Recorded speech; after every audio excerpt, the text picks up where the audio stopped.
दोस्तों, आज मैं आपको 3 ऐसे लाइफ लेसन्स के बारे में बताऊंगा जो हम सब के जीवन में आते हैं।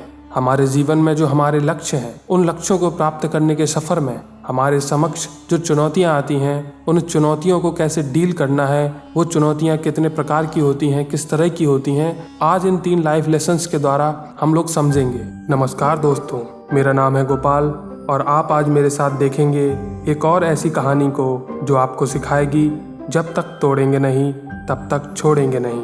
इन 3 लाइफ लेसन्स को हम लोग समझेंगे हनुमान जी से। हनुमान जी जब लंका जा रहे थे, यानी समुद्र पार कर लंका जा रहे थे माता सीता की खोज करने, तो उनके सामने समुद्र में 3 ऐसी चुनौतियां आईं जिनसे हम यह सीख सकते हैं कि हमारे जीवन की चुनौतियां किस तरह की होती हैं, उनसे हमें किस तरह से लड़ना होगा। हनुमान जी जब जा रहे थे तो उनके सामने जो पहली चुनौती आई वो था मैनाक पर्वत।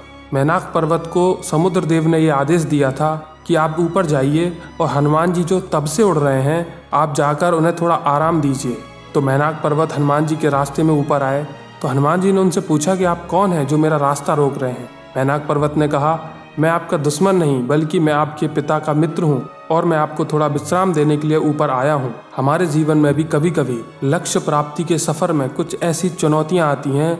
उन चुनौतियों का उद्देश्य ये नहीं होता है कि वो हमें अपने लक्ष्य से भटका दें या फिर हमारे जीवन में कोई बड़ी समस्या खड़ी करें, बल्कि वो स्थितियाँ इसलिए बनती हैं कि वो हमें कुछ आराम दे सकें। लेकिन यहाँ पर हनुमान जी से सीखिए, उन्होंने उस आराम को ठुकरा दिया क्योंकि उन्होंने कहा कि जब तक मैं अपना कार्य पूरा ना कर लूँ मैं आराम नहीं करूँगा। हमें भी अपने जीवन में उन आराम देने वाली परिस्थितियों को ठुकरा देना चाहिए क्योंकि कभी कभी आराम हमें हमारे लक्ष्य से भटका सकता है। इसके बाद हनुमान जी आगे बढ़ते हैं। आगे बढ़ने पर उनके सामने एक राक्षसी आती है जिनका नाम होता है सुरसा। सुरसा जी को देवताओं ने इसलिए ऊपर भेजा था कि आप जाकर हनुमान जी की परीक्षा लीजिए और यह पता लगाइए कि हनुमान जी में इतना बल है कि वह लंका में प्रवेश कर पाए।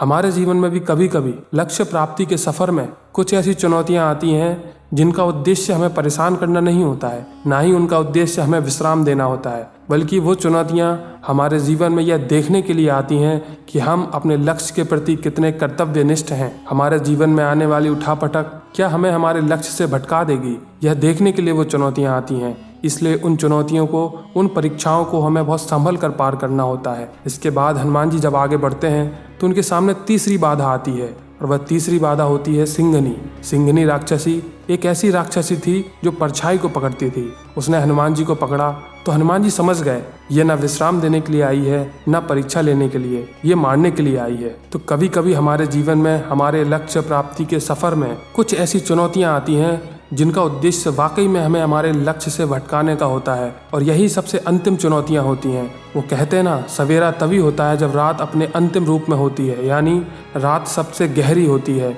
रात का गहरा होना यह संकेत है कि सवेरा होने वाला है। इसी प्रकार ये जो चुनौतियां हैं जो वाकई में हमें हमारे लक्ष्य से भटकाने के लिए आती हैं, सबसे बड़ी होती हैं, सबसे कठिन होती हैं। ये चुनौतियां हमें हमारे लक्ष्य से भटका देती हैं। हमें ध्यान रखना होगा कि ऐसी चुनौतियों को हमें बहुत संभल कर अपने द्वारा अर्जित ज्ञान और विज्ञान की मदद से हमें उन चुनौतियों का सामना करना चाहिए। और अंत में जब हम उन चुनौतियों को, उन कठिन से कठिन चुनौतियों को पार कर आगे बढ़ते हैं तो निश्चित ही हमारा लक्ष्य हमारे सामने एकदम प्रत्यक्ष हो जाता है। हमारे लक्ष्य और हमारे बीच में कोई दूरी नहीं रहती। हम इन चुनौतियों को जब समझेंगे और उन चुनौतियों के हिसाब से अपने जीवन को जिएंगे तो हम अपने जीवन में कभी भटकेंगे नहीं। हमारा जो लक्ष्य है उसकी प्राप्ति हम जरूर करेंगे। और ऐसे ही इंटरेस्टिंग और मज़ेदार वीडियोस के लिए चैनल को सब्सक्राइब जरूर करें।